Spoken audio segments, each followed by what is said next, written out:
ఒకటో తారీఖు వస్తుందంటే చంద్రబాబు నాయుడు గారి హయాంలో అమ్మో ఒకటో తారీఖు వస్తుందా, కరెంటు బిల్లు పెంచేస్తాడు, కరెంటు బిల్లు కట్టుకోవాలి, ఇంటెద్దులు కట్టుకోవాలని భయపడే పరిస్థితులు ఉన్న కాడి నుంచి ఇవాళ ఒకటో తారీఖు వస్తే బాగుండు అని జగన్మోహన్ రెడ్డి గారిని తెలుసుకొని వాలంటరీ వ్యవస్థను తెలుసుకొని ఇవాళ అవ్వలు తాతలు అలాగే వికలాంగులు వితంతువులు అందరూ కూడా ఎదురు చూసే తరుణంలో ఈ రోజున చంద్రబాబు నాయుడు గారు కక్ష సాధింపు చర్యతో ఈ రోజున వాలంటరీ వ్యవస్థని నిమ్మగడ్డ చౌదరి గారితో ఒక పిటిషన్ వేయించి వాలంటరీ వ్యవస్థని ఇవాళ వచ్చినప్పటికీ అవ్వలో తాతల దగ్గరికి వెళ్ళకోకుండా చేశాడు అంటే చంద్రబాబు నాయుడు గారు చేసిన నీచమైన రాజకీయాలు ఇప్పుడైనా మీరు గమనిస్తున్నారా అని నేను ప్రజల్ని ఈ మీడియా పూర్వకంగా నేను అడుగుతున్నా.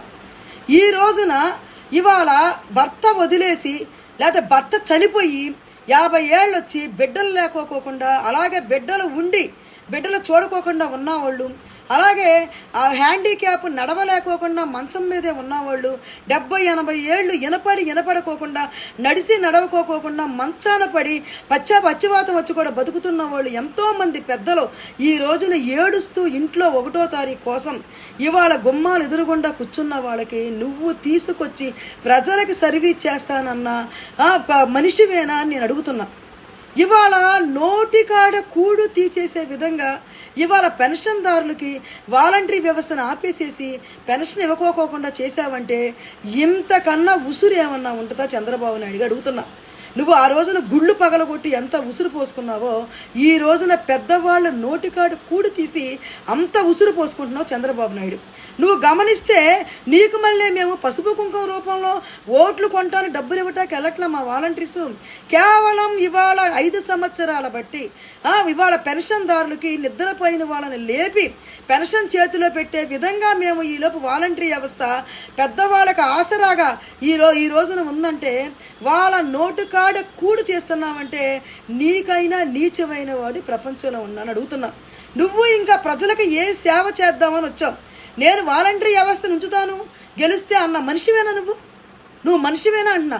నీకు కేవలం అధికారం చేపట్టాలన్న ఉద్దేశం తప్పనిచ్చి ప్రజలు ఏమైపోయినా పర్వాలేదా? ఈ 2 నెలల్లో ఈ పెద్దోళ్ళని ఈ పెన్షన్దారుని మొత్తం తీసుకొని వెళ్ళి నీ ఇంట్లో పెట్టుకోవయ్యా. నీకు అంత ప్రేమ ఉన్నప్పుడు ఇంట్లో పెట్టుకొని నువ్వు పోషించు, అప్పుడు నిన్ను నమ్ముతారు.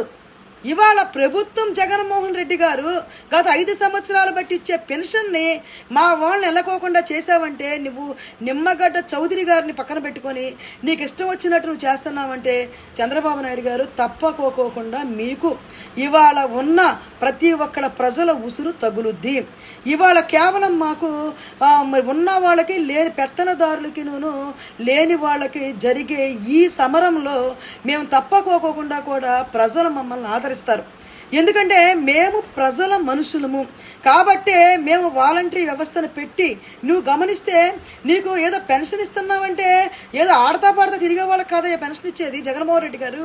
ఇవాళ ఒక హ్యాండిక్యాప్ కాళ్ళు చేతులు లేనోళ్ళు మోగోళ్ళు గుడ్డివాళ్ళు అలాగే 70 ఏళ్ళు వచ్చి రోగంతో షుగర్ వచ్చి బీపీ వచ్చి కనీసం మంచం మీద నుంచి లెగిసెళ్ళి డబ్బులు తెచ్చుకోలేని వాళ్ళకి కూడా మేము పెన్షన్ ఇస్తున్నాం. వాళ్ళకి ఫస్ట్ తారీఖు వస్తే ఇంటిది కట్టుకోవాల్సిన అవసరాలు ఉంటాయి, ట్యాబ్లెట్స్ తెచ్చుకోవాల్సిన అవసరాలు ఉంటాయి, అలాగే ఇంట్లో సరుకులు తెచ్చుకోవాల్సిన అవసరాలు ఉంటాయి, పాల ప్యాకెట్ తెచ్చుకోవాల్సిన అవసరం ఉంటుంది.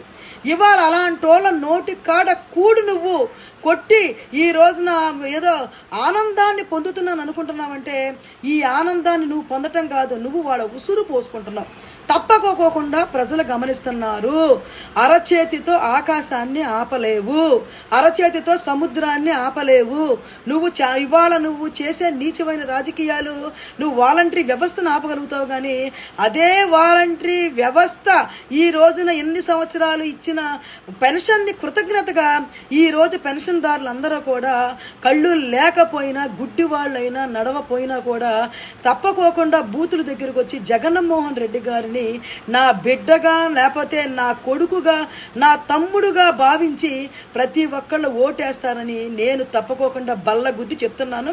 దయచేసి మీరు దీన్ని గమనించండి. ప్రజలు వీళ్ళ మొహం మీద కొట్టినట్టుగా చంద్రబాబు నాయుడు గారి మొహం మీద కొట్టినట్టుగా ప్రతి ఒక్కళ్ళు కూడా ఓటుతో ఆయన మొహం మీద కొట్టి జగన్మోహన్ రెడ్డి గారికి ఓటేసి మన సత్తా ఏంటి, మన వ్యవస్థ ఏంటి, మనం ఇచ్చిన పథకాలు ఏంటి అనేది ఆయన కళ్ళు తిరిగి కింద పడిపోయి మళ్ళీ ఆంధ్రప్రదేశ్లో అడుగు పెడతానికి భయం వచ్చేసి పోసుకునే విధంగా చంద్రబాబు నాయుడు గారికి బుద్ధి చెప్పాలని చెప్పి తెలియపరుచుకుంటూ ప్రతి ఒక్క లబ్ధిదారులందరూ కూడా దయచేసి ఈ చంద్రబాబు నాయుడు నాటకాలకి మీరు ఎప్పుడు కూడా మీరు నమ్మొద్దని చెప్పేసి వాలంటరీ వ్యవస్థ లేకపోయినా కూడా మీరు ఈ 2 నెలలు నువ్వు ఒక బిడ్డగా, ఒక మేనమామగా, ఒక కొడుకుగా ఆయన ఆశీర్వదించి రేపొద్దున ఓటుల రూపంలో చంద్రబాబు నాయుడు గారిని తరిమి కొట్టాలని చెప్పేసి నేను మీ బిడ్డగా నేను తెలియపరుచుకుంటున్నాను.